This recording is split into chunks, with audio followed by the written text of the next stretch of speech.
La foi en Jésus-Christ n'est pas un champ de bataille.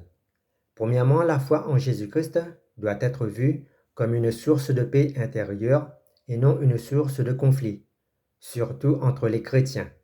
Notre foi ne doit pas dépendre de notre dénomination, mais de notre confiance et de notre obéissance en Dieu par Jésus-Christ. Croire en Christ ne doit pas impliquer une lutte constante ou un combat spirituel permanent, mais plutôt une confiance calme et stable dans notre vie de croyant. Deuxièmement, la foi en Jésus-Christ signifie aussi que notre foi ne doit pas être un terrain de dispute ou de division entre les chrétiens. Croire en Jésus doit rassembler et non diviser. Troisièmement, la foi en Jésus-Christ doit être simple, c'est-à-dire que cette foi ne doit pas être ni compliquée ni conflictuelle, mais notre foi doit reposer sur l'acceptation de l'amour, de la grâce et du salut offert par Jésus-Christ. La parole nous enseigne que celui qui a le Fils a la vie, autrement dit, celui qui croit véritablement que Jésus est Seigneur, mort et ressuscité pour le sauver, et accepte ses paroles de vérité avec foi, cette personne est sauvée, indépendamment de sa dénomination. Jésus ne nous a jamais demandé d'adhérer à des doctrines ou à des dogmes pour être sauvés, mais Jésus nous demande d'adhérer à une seule et véritable doctrine, une doctrine qui ne vient pas des hommes, mais de Dieu lui-même. Jésus nous enseigne que sa doctrine n'est pas de lui, mais vient de celui qui l'a envoyé, à savoir Dieu le Père.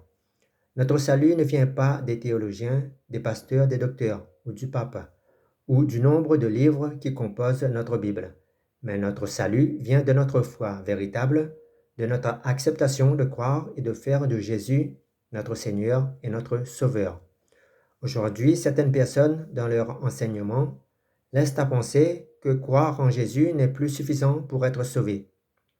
Mais pour l'être véritablement, il faut aussi appartenir à une catégorie de chrétiens. Sous-entendu que cette catégorie de chrétiens est dans la vérité et les autres catégories sont dans l'erreur, l'égarement.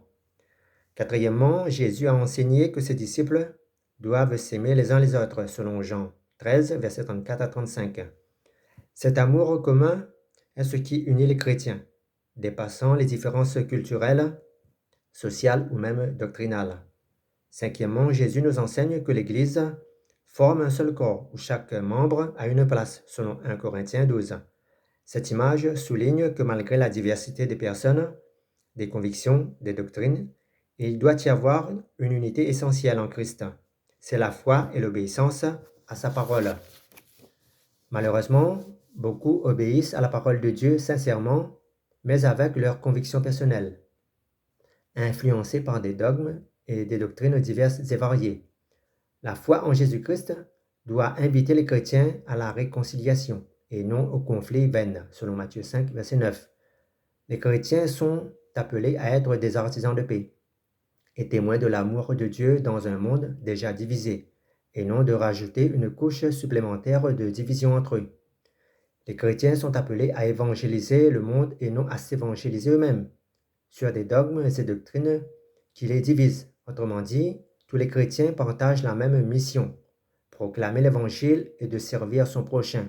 Au-delà des différences, nous sommes des êtres faillibles, alors que la parole de Dieu est infaillible.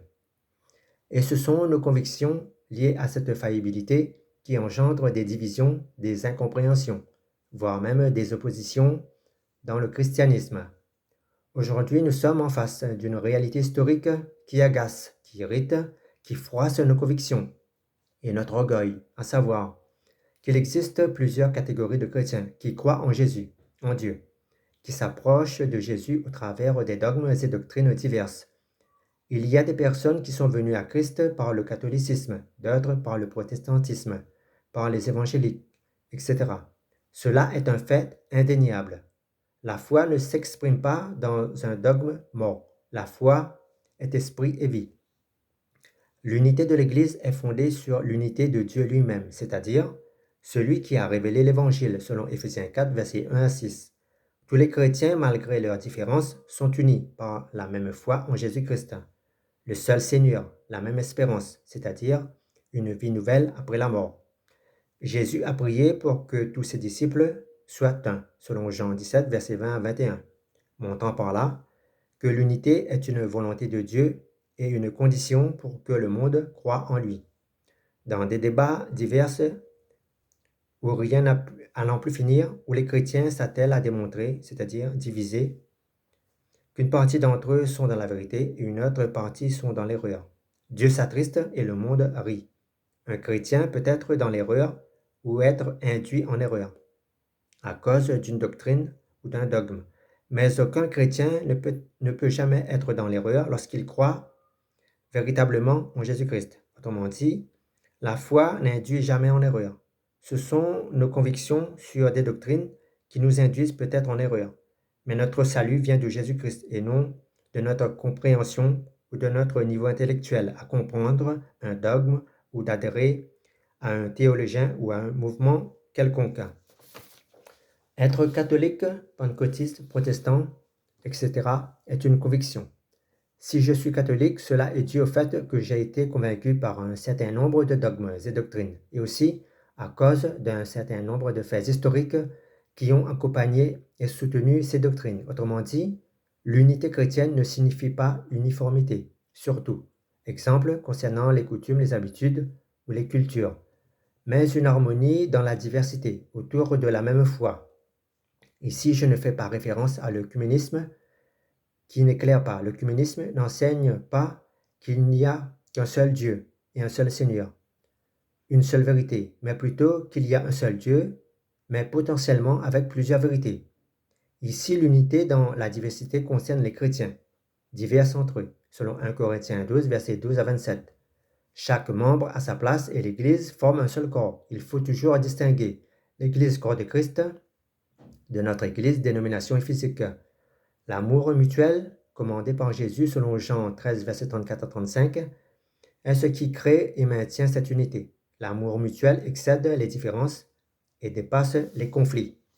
Ensuite, les chrétiens doivent s'efforcer de conserver l'unité de l'esprit par le lien de la paix, selon Éphésiens 4, verset 3. La foi en Jésus-Christ doit nous inviter à la réconciliation et à la paix entre frères. Un chrétien devient mon frère parce qu'on a en commun le même Sauveur et le même Seigneur, et non parce que nous croyons aux mêmes dogmes et doctrines, et que nos convictions sont les mêmes. L'unité des chrétiens doit permettre de témoigner ensemble, malgré la diversité de l'Évangile, et de servir le monde avec efficacité. Cette unité doit renforcer la communion et la crédibilité du message de l'Évangile. Le monde nous observe, le monde nous juge, le monde nous hait. Pourquoi certains pensent à tort que la foi peut diviser? Ce n'est pas la foi qui divise, c'est notre compréhension de la parole qui divise. La foi peut sembler diviser, bien que ce ne soit pas son intention profonde. Premièrement, la foi peut diviser à cause des différences d'interprétation des Écritures saintes. Autrement dit, les croyants peuvent avoir des manières différentes de comprendre et d'enseigner les Écritures, ce qui peut créer des tensions ou des divisions apparentes. Ces nuances d'interprétation sont naturelles, mais parfois exacerbent les conflits. Deuxièmement, la foi peut diviser à cause de nos passions et nos convictions fortes. La foi touche aux convictions les plus profondes d'une personne. Cette intensité peut provoquer des débats ardents, parfois même au point de cloisonner les groupes ou diverses dénominations autour de positions rigides, appuyées par des dogmes et doctrines qui parfois se contredisent. Troisièmement, il faut aussi tenir compte des facteurs culturels et historiques. La foi ne se transmet pas dans un vide culturel. Autrement dit, la foi n'est pas innée en nous, elle le devient. Des contextes sociaux, historiques ou politiques ou dogmatiques peuvent influencer la manière dont notre foi est vécue. Et parfois, ces facteurs externes provoquent des divisions au sein des communautés de chrétiens issus des dénominations différentes. Quatrièmement, la peur de l'autre ou l'esprit de clan engendre la division, comme dans beaucoup de domaines humains. Des dynamiques sociales peuvent favoriser le cloisonnement et la peur de celui qui est différent, même au sein d'une même foi, à cause de nos convictions sur l'interprétation d'une doctrine. On passe d'une dénomination à une autre, d'une assemblée à une autre. On confond souvent la foi qui donne la vie et l'esprit de la lettre qui divise. Lorsque la communication entre croyants chrétiens fait défaut, ou que l'amour fraternel s'effrite, les malentendus, l'ego de chacun, les conflits prennent facilement place, en donnant l'impression que la foi divise. Cinquièmement, parfois, la foi est instrumentalisée. Elle est mal utilisée pour justifier des intérêts ou des convictions personnelles, des luttes de pouvoir, ou se targuer d'avoir l'exclusivité pour la compréhension de tel ou tel dogme. Autrement dit, la foi en Jésus-Christ, selon le message de la Bible, c'est un appel à l'unité, à la paix et à l'amour. Les divisions au sein du christianisme ne sont pas une conséquence nécessaire de la foi, mais plutôt le résultat d'interprétations erronées parfois et de nos convictions personnelles qui sont liées aux comportements humains qui sont imparfaits et faillibles. Selon Romains 12, verset 5, souligne que tous les croyants forment un seul ensemble malgré leurs différences. Éphésiens 4, verset 1 à 6, insiste par la bouche de Paul que l'Église est un seul corps, un seul esprit, un seul Seigneur, une seule foi, un seul baptême, qui fonde cette unité. La foi unit les chrétiens sur le fond, mais les divise sur la forme. Selon Jean 17, verset 20 à 21, 1 Corinthiens 12, verset 12 à 27, Jean 13, verset 34 à 35, ces versets insistent sur l'unité en Christ, ce qui devait unir les chrétiens, unir les chrétiens. C'est Christ et non des dogmes et doctrines interprétés et réinterprétés.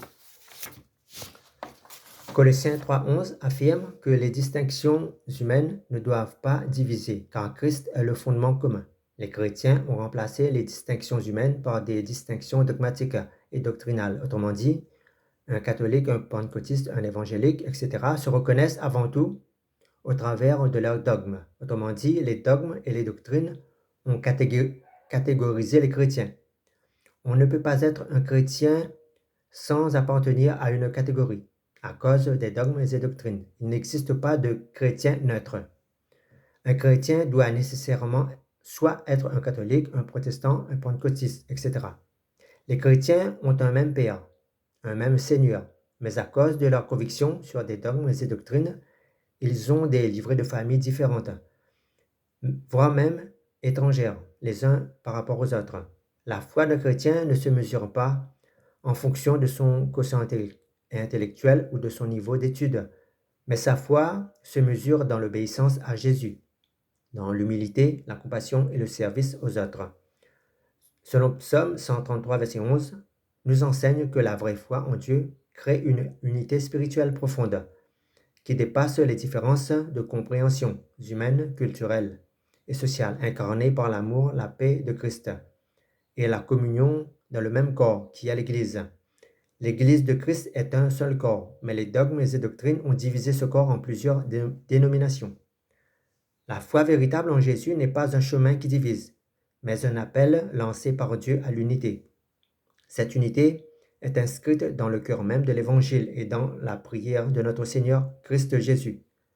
Comprendre cela doit aider les chrétiens à vivre en paix et à témoigner ensemble malgré leurs différences de l'amour de Dieu au monde. Dans Jean 17, versets 20 à 21, Jésus prie pour l'unité de ses disciples par extension de l'Église. Sa prière n'est pas un simple souhait, mais un impératif. L'unité dans l'Église ne signifie donc pas uniformité, mais communion active et fraternelle. Sans l'amour pour Christ, l'unité au sein de l'Église ne peut exister réellement. Et selon Éphésiens 4, verset 3, c'est par l'action du Saint-Esprit que nous sommes capables de vivre cette unité. Les dogmes et doctrines ne doivent pas remplacer les directives du Saint-Esprit en nous. Autrement dit, la foi en Christ vient avec le Saint-Esprit et non avec les dogmes et les doctrines.